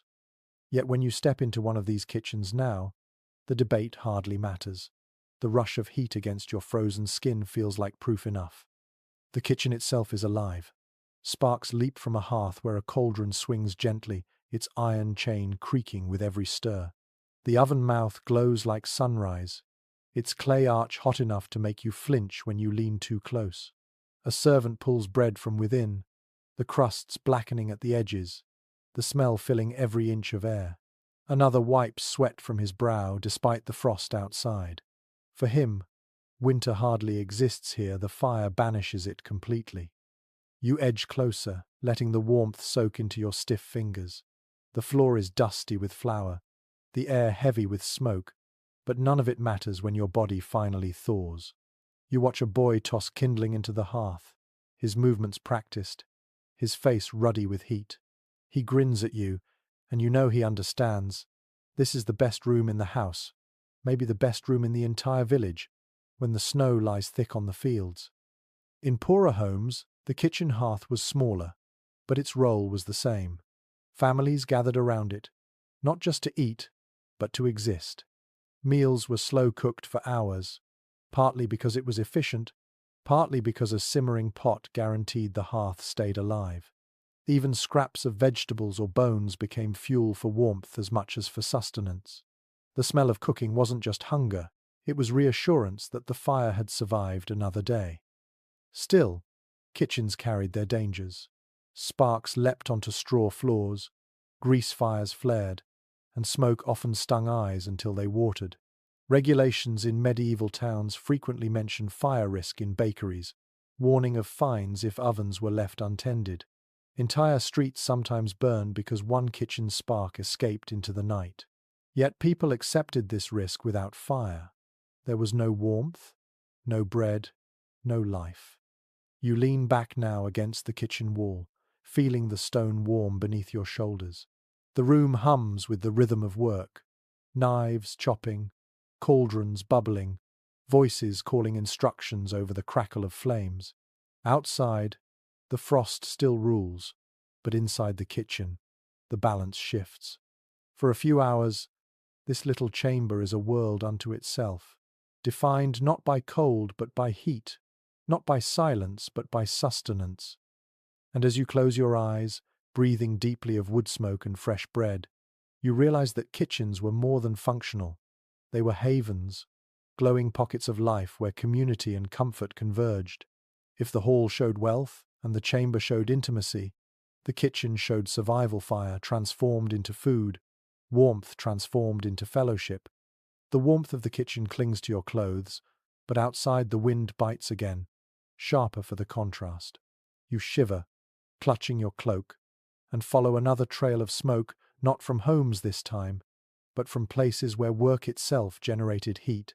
In the heart of town you find the bakeries and breweries, their chimneys belching steam, their doors ajar as villagers slip inside to chase warmth alongside bread and ale. City records and guild documents confirm that bakeries and breweries were not just economic centers, but also accidental shelters during winter. The ovens in bakeries ran day and night, especially in larger towns where communal loaves fed hundreds. Breweries, too, boiled mash and wort in great vats, filling the air with yeasty warmth that spread out into the street.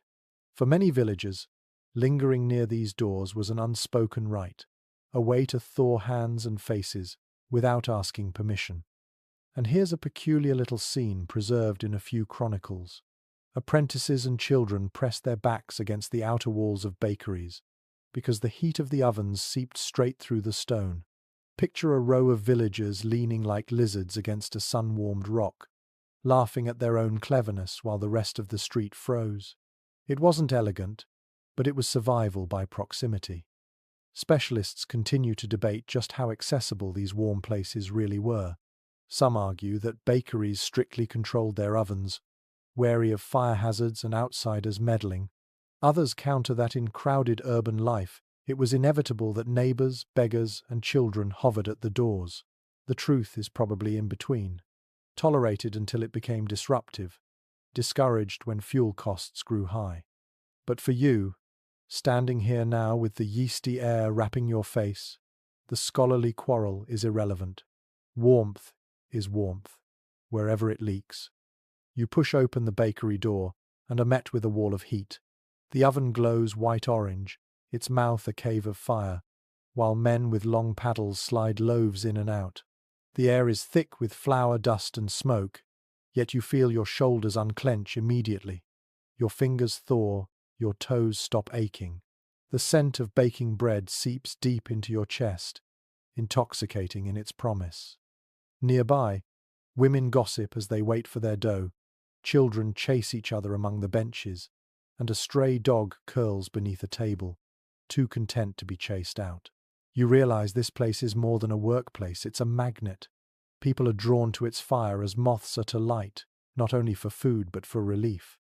A short walk away, the brewery is just as inviting. Steam billows from great cauldrons where malted barley simmers, the air heavy with sweet, earthy fragrance. Workers stir with long poles, sweat shining on their brows even as frost crusts the windows. You step inside, and the warmth envelops you like a thick blanket.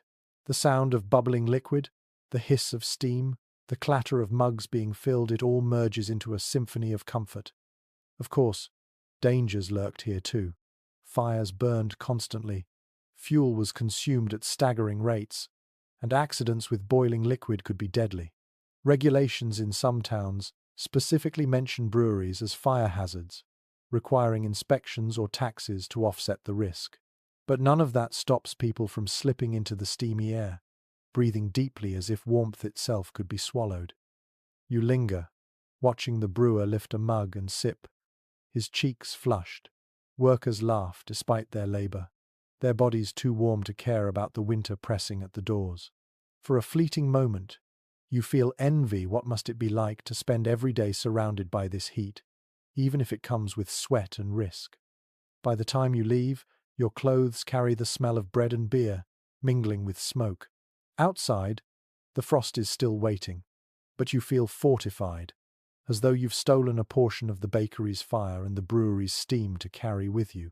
These places weren't meant to be refuges, yet they became them, industries doubling as hearths for entire communities. And as you walk home, the cold closing in again, you realize that warmth often came not from private fires but from shared labor. To hover near ovens and vats was to borrow the heat of work itself, to let survival sneak in alongside the making of daily bread and ale. The smell of yeast and smoke still clings to you as night closes in. You retreat from the street, your breath clouding in the frigid air, and enter a small chamber lit by a single lamp. There, resting on a table, lies another invention for keeping life in your fingertips. A hand warmer, the intimate cousin of the brazier. Household records and finds from archaeological digs tell us that portable hand warmers, small metal containers filled with glowing coals, were carried by the well to do in colder months. They were crafted from brass, bronze, or iron, often with pierced lids to let the heat escape in controlled measure. Some were simple, others ornamented with delicate cutwork designs that cast faint patterns of light when the embers glowed within. They could be slipped inside a sleeve, tucked into a cloak, or carried like a lantern of warmth through bitter streets. And here's one of those delightful oddities. In Italy and Spain, these devices were sometimes disguised as hollowed-out spheres, almost like oversized apples, that you could cradle discreetly in your palms. Women used them at church, concealing the glow under shawls while kneeling on icy stone floors. Imagine a congregation murmuring prayers, piety etched on every face, while under the folds of wool, tiny coal-filled orbs kept fingers from stiffening into claws. There is debate among historians about how widely accessible such warmers were. Some argue they were rare luxuries, restricted to nobles, merchants, and clergy who could afford the metalwork and steady supply of charcoal. Others suggest that simpler versions, perhaps clay pots with holes or crude iron cups, were common enough in towns, especially where winters were harsh. The truth is likely a spectrum, with ornate warmers gleaming in aristocratic halls and humbler cousins glowing quietly in villages. You lift one now, its surface warm against your palms. The metal radiates steadily, not scorching but persistent, like the comfort of holding a small animal. You tuck it into your sleeve, and the warmth creeps up your arm, easing joints stiff from cold. You feel a strange intimacy with this device. It is not a blazing hearth that fills a room, but a companion you carry with you, a secret ember against the world's indifference. The air smells faintly metallic as the charcoal burns. You hear the occasional pop of an ember shifting inside, a reminder that even this tiny comfort is borrowed from fire's unpredictable nature. Children eye it curiously, tempted to hold it but warned of burns. You remember the stories of clumsy servants dropping one into straw or cloth, igniting disasters from what was meant to soothe. Every ember in the Middle Ages carried both salvation and danger, even in something so small. Yet you cannot deny its usefulness. As you step outside into the night, the warmer tucked close, you feel shielded against the bite of wind. Your cloak flaps, your cheeks sting, but your hands remain alive, blood flowing freely instead of seizing in numbness. The device allows you to walk further, work longer, and endure more than you could barehanded. In winter markets, you notice merchants huddling with their own warmers, lifting the lids now and then to stir the embers. A scribe in the corner warms his fingers before returning to parchment. A woman selling woolen caps leans over hers like it is a confidant, muttering to herself as the crowd presses by. Each warmer is personal, private, a portable hearth carried into the coldest corners of daily life. And when you finally return home, you slip it beside your pallet, the glow fading slowly as you drift to sleep. It does not heat the whole room, but it keeps your world just bearable enough. That is the truth of medieval warmth, not grand comfort, but little victories scattered like embers, each one enough to push back the frost for another hour. The little hand warmer fades to ash, and you stretch your stiff shoulders, realizing that even with clever tools, the cold presses on. The body itself becomes the last fortress. You tug your cloak tighter, and notice how every villager, every monk, every noble combats the winter in layers, building warmth not from walls or fires alone but from clothing that becomes a kind of armor. Contemporary records and archaeological textiles confirm that wool was the backbone of medieval winterwear. Peasants wrapped themselves in coarse, undyed wool, while the wealthy draped in finer cloth, often dyed with expensive pigments.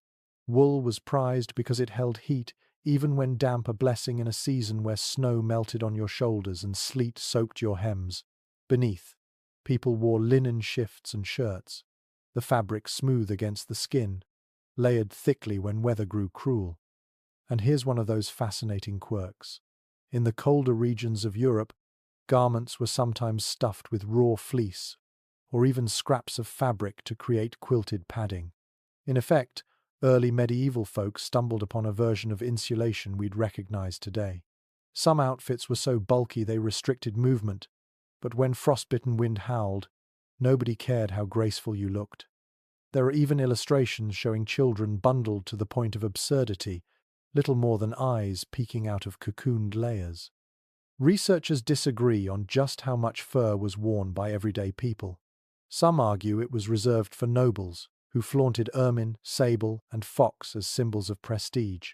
Others insist that villagers, too, had access to humble furs, sheepskin, rabbit, or goat-lining boots and cloaks with scraps, even if they lacked the elegance of aristocratic pelts. What is certain is that fur, whether rich or ragged, was invaluable for keeping winter out of the bones. You pull on a cloak now. Its wool rough but reliable. A hood shadows your face, cutting the sting of wind. Beneath, a linen tunic itches against your skin, and you've wrapped rags around your feet in makeshift socks before slipping into leather shoes stiff with frost. The layers make you clumsy, but you're grateful.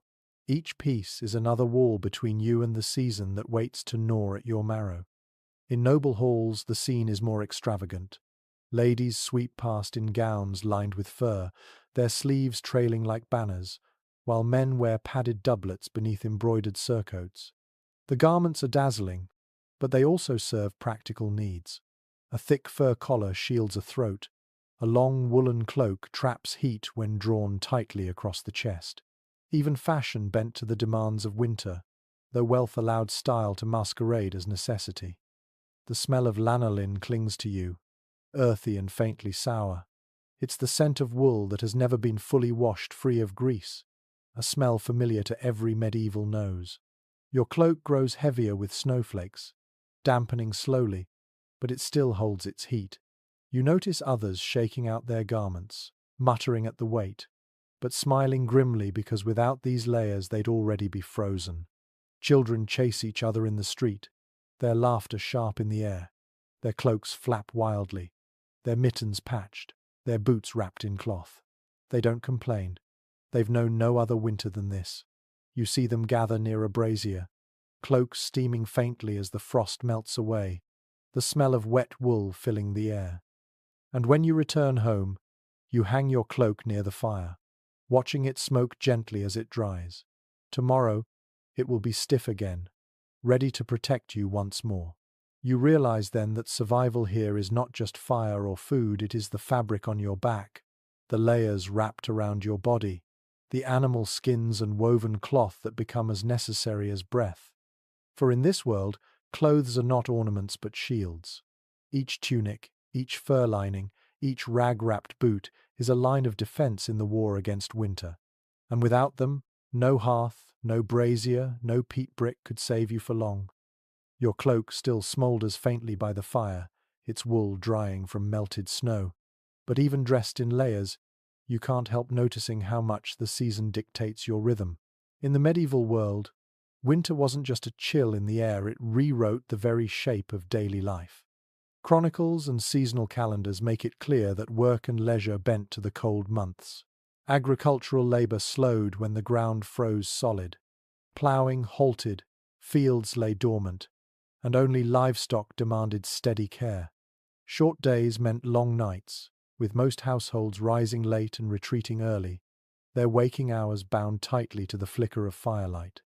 The pace of life itself grew sluggish, as if people hibernated in human form. And there's a curious twist in these seasonal patterns. Because labor slowed, winter became a time for indoor crafts and communal gatherings. Women spun wool or flax by the hearth. Men repaired tools. Children helped twist rushes into lights.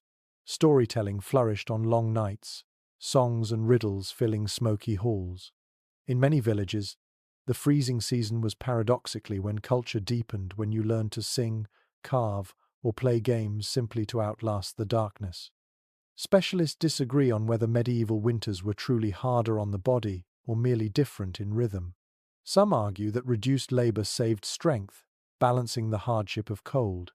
Others point out that scarcity of food and fuel made the season more punishing, shortening lifespans. The truth may lie in the unevenness of it all. Some households feasted and rested, others starved and shivered, depending on harvests, lords, and luck. You picture yourself now at the hearth in late afternoon. The sky outside is already dim, and supper is bubbling in a single pot. Everyone eats earlier, not just because darkness comes fast, but because there is nothing else to do once the rushlights gutter low. The evening stretches endlessly. You wrap a blanket around your shoulders and settle in for tales told in hushed voices. A neighbor shares news from another village. A child recites a rhyme. Someone hums a tune older than memory. Festivals, too, punctuate the season. Yuletide feasts or carnival brought moments of riotous joy into the otherwise heavy rhythm. Families saved their best wood for these nights, letting the fire blaze brighter, cooking extra meat, inviting warmth into hearts as much as into bones. For a fleeting night, cold was forgotten, replaced by dancing shadows and the smell of roasting fat. And still, the season shaped sleep itself. People often went to bed soon after dark, waking again in the middle of the night for a first sleep, then lying awake or chatting quietly before drifting into a second sleep until dawn. This segmented rhythm fit the winter better, when hours of darkness stretched too long for unbroken rest. You imagine yourself waking in the middle of the night, feeding the hearth, whispering to a companion, then curling back under the covers until morning. The air smells of wool and smoke, heavy and familiar. You stretch your feet toward the fire, sighing as the warmth soothes your toes. You realize that winter is not just endured, but patterned, its demands woven into work, rest, food, and prayer. Life bends to the cold because it must. As the night deepens, you hear the distant howl of wind against shutters, the snort of livestock shifting in the shed. Yet inside, wrapped in the rhythm of winter days, you feel strangely content. The world has slowed, narrowed, but in that narrowing lies a kind of focus. Survival is not frantic but deliberate, every act measured, every ember watched.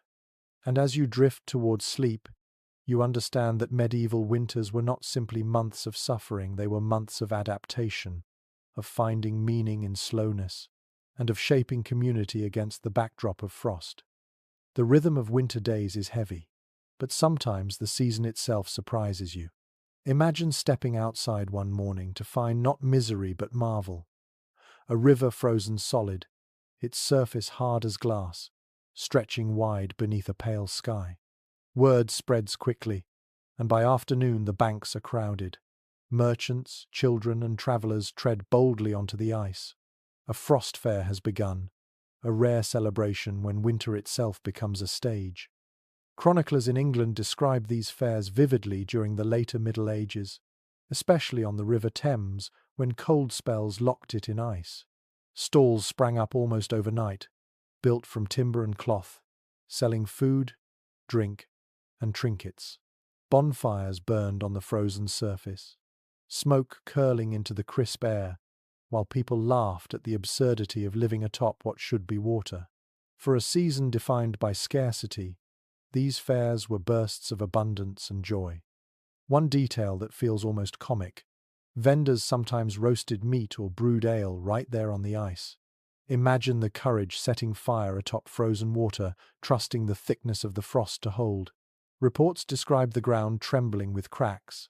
Yet the revelry continued, people choosing merriment over fear.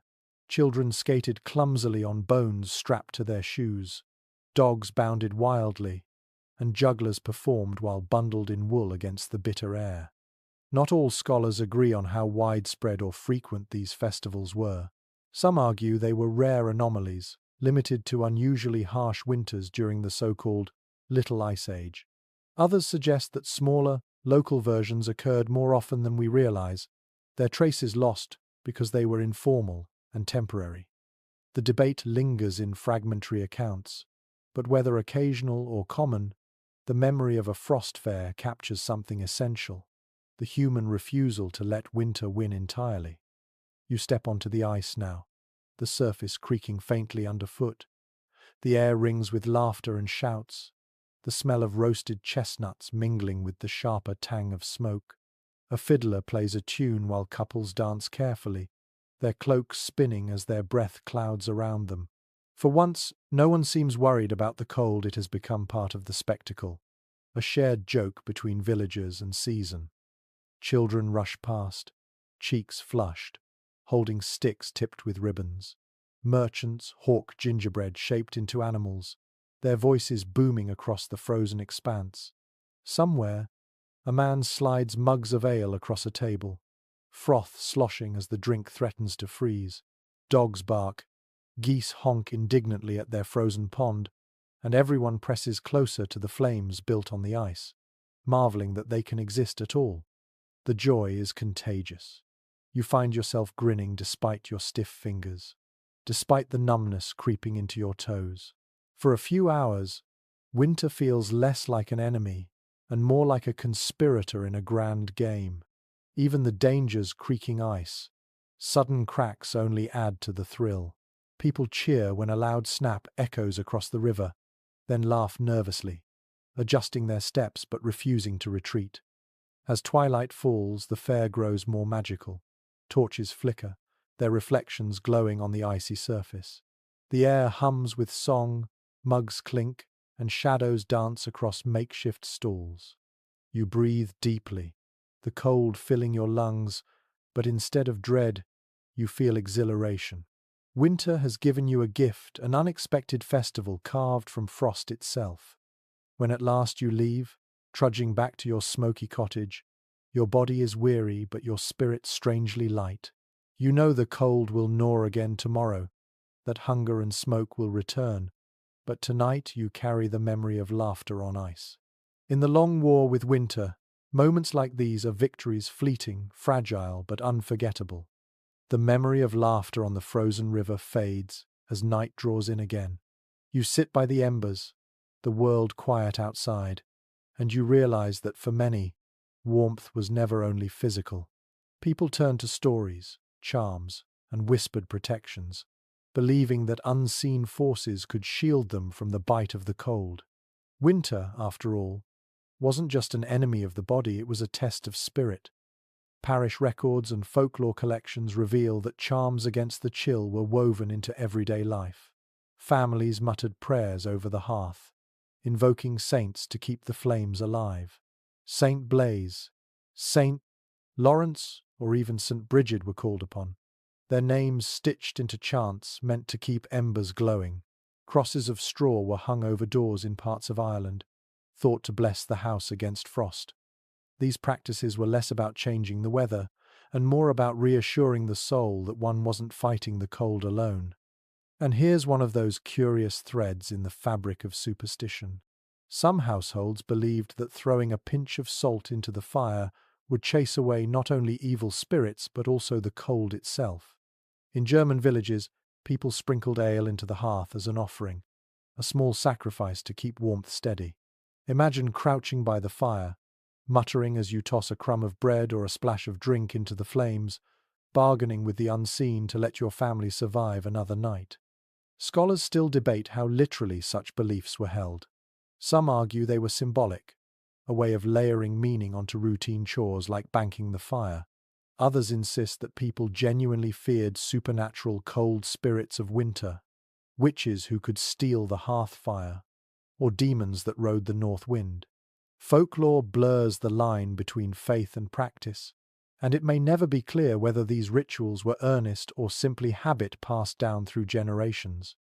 You watch now as a villager whispers over the hearth, tracing a cross in the air with sooty fingers. Children look on wide-eyed, clutching each other as sparks leap up. A charm is spoken softly, not shouted, because magic is always more powerful when it sounds like a secret. For a moment, everyone believes the fire has grown stronger, the room a little warmer. You feel it too, though reason tells you it's only the coal catching at last. Legends swirl in taverns and on winter roads, tales of travellers lost to snowstorms who survived because a saint appeared with a lantern of eternal flame. Stories of witches who blew frost through keyholes, stealing warmth from sleeping families. Old men swear they've seen frost sprites tapping at shutters, their nails sharp as icicles.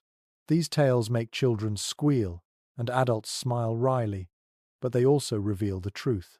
When survival is fragile, imagination becomes another tool. You lean back, listening to a neighbor recount a tale of a miraculous fire that never went out, guarded by a kindly spirit in the marsh. Everyone nods solemnly, as if the story itself carries warmth. The flicker of flames seems brighter, the smoke less harsh. For a brief while, belief itself feels like insulation, wrapping the heart in something stronger than wool. The night deepens, wind clawing at the shutters, but inside the room is hushed, spellbound. A child yawns, curling close to her mother, soot smudged on her cheek. Someone stirs the fire, and embers leap, showering sparks like stars. No one says it aloud, but everyone is grateful for the charm that lingers in the air, whether from salt, prayer, or simple storytelling. You close your eyes, the words of blessing still echoing faintly, and you realize that medieval warmth was never just logs and embers. It was also belief, woven into prayers, charms, and legends. When the cold pressed hardest, people reached not only for fuel, but for faith, for magic, for the hope that something unseen might stand with them against the frost. The stories of charms and spirits linger in your ears as you wake the next morning to a different sound, the sharp sniffles and ragged coughs of those around you. Winter didn't just freeze bodies, it unsettled minds. Physicians of the medieval world were convinced that cold air itself carried dangers far beyond discomfort. Medical treatises from the period, especially those influenced by Galenic theory, stressed that the four humours of the body, blood, phlegm, yellow bile, and black bile, could be thrown into chaos by exposure to chill. Cold and damp, physicians warned, encouraged phlegm to dominate, leading to coughs, fevers, and melancholy. The body, like the hearth, was seen as a furnace. If the flame inside grew too weak, imbalance followed. And here's a peculiar practice born from this belief. People sometimes carried sachets of herbs, sage, rosemary, lavender pressed close to their noses, hoping their warm, dry scents would counteract the dangerous influence of cold, damp air. In Italy, physicians prescribed cloves or nutmeg to be chewed, tiny sparks of inner fire, meant to keep humours balanced. Imagine shivering in the wind while biting down on a pungent clove, convinced it would keep both frost and illness at bay. Scholars remain divided over whether these practices were rooted more in theory or habit. Some argue that physicians sincerely believed in cold air as a vector of imbalance, while others suggest many recommendations were symbolic, a way of comforting patients with rituals that provided psychological warmth. The lack of precise records leaves the question open, though the persistence of these remedies hints at how strongly people trusted them.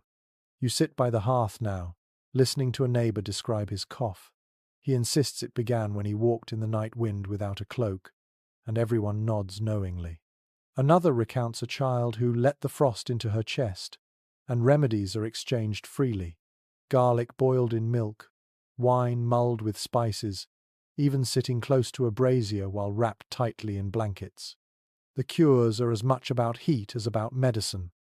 The smell of spiced wine fills the room as someone prepares a remedy, cloves and cinnamon simmering until the air grows fragrant. You take a sip, and it burns pleasantly, heat spreading from your tongue down into your chest. You feel almost convinced the cold itself is being driven away, replaced by the fire of spices.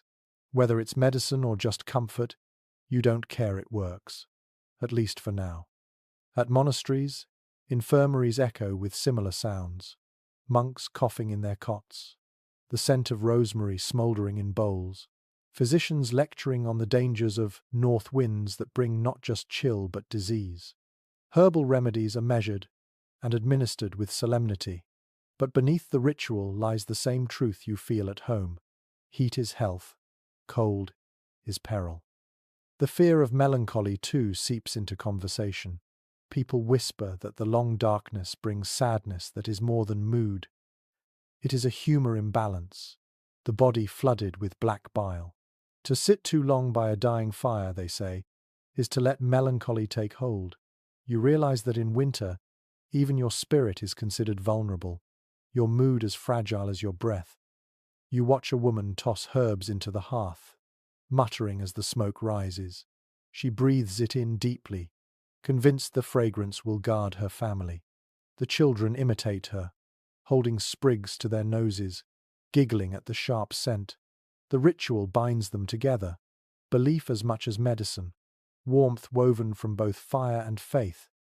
And as the night settles again, You lie beneath blankets, chest still glowing faintly from spiced wine. You realize that warmth in this world is more than firewood, peat, or coal. It is also the conviction that heat inside, whether from food, drink, or spirit, protects against the dangers of winter. In a time when science and superstition mingled freely, the line between health and warmth was blurred, and perhaps that was its own kind of cure. The spiced wine's glow lingers in your chest, but your eyes drift across the room and take in the house itself. You realize that warmth wasn't only a matter of fire or clothing, it was built into the very bones of medieval homes, shaped by architecture that tried, in its own uneven way, to keep the cold at bay. Archaeological studies of surviving manors and cottages reveal that medieval builders knew the cold intimately.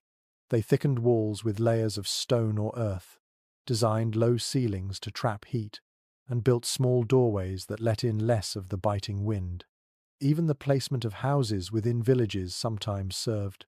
The fight against frost dwellings clustered close together, roofs angled to shield one another, like neighbors huddling for protection. What seems to us quaint or cramped was in fact a strategy. Every timber, every joint, every curve built with survival in mind. And here's one of those intriguing quirks. Some cottages had smoke hoods or canopies built above the open hearth, funneling smoke upward without the sophistication of a full chimney.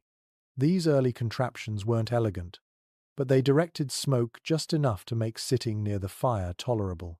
Imagine crouching under a rough wooden canopy while flames snapped beneath, the hood capturing most of the haze so your eyes didn't burn with every breath.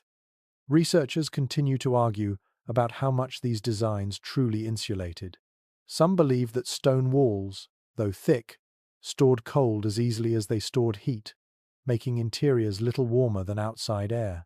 Others suggest that the combination of walls, low ceilings, and fabric hangings created enough of a buffer to make survival significantly easier. The truth is probably mixed. The same wall that radiated warmth after hours of fire could just as easily leach heat overnight if not carefully tended. You step into a cottage now, ducking under the doorway. The ceiling is low enough that you nearly brush it with your head, and immediately the space feels snug, compressed, as though the room itself is trying to hug its inhabitants.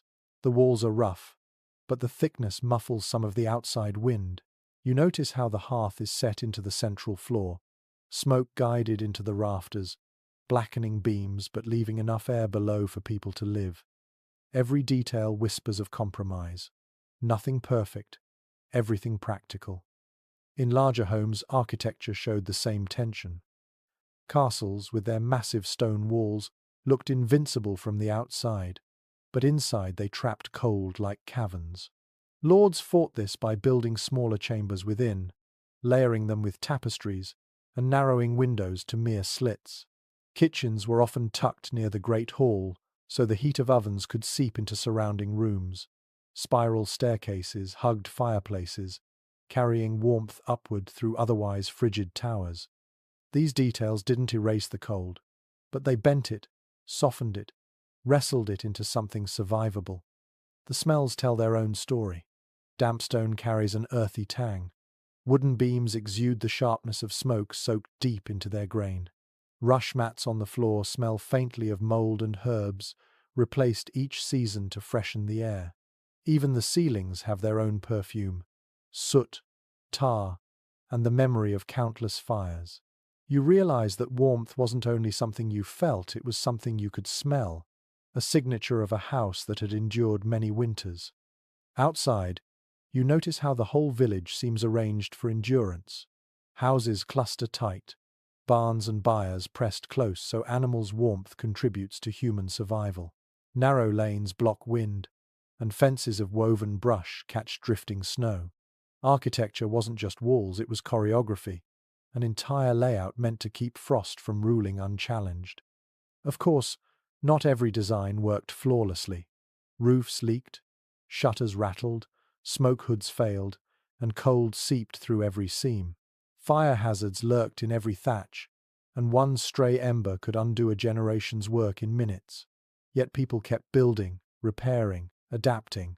Survival wasn't about perfection, it was about persistence. At night, lying under low rafters, you notice how different the space feels compared to a noble hall. Here, the ceiling presses down gently, holding in what little heat the hearth provides. The room smells of wool drying, of stew simmering, of smoke hanging thick, but you are grateful.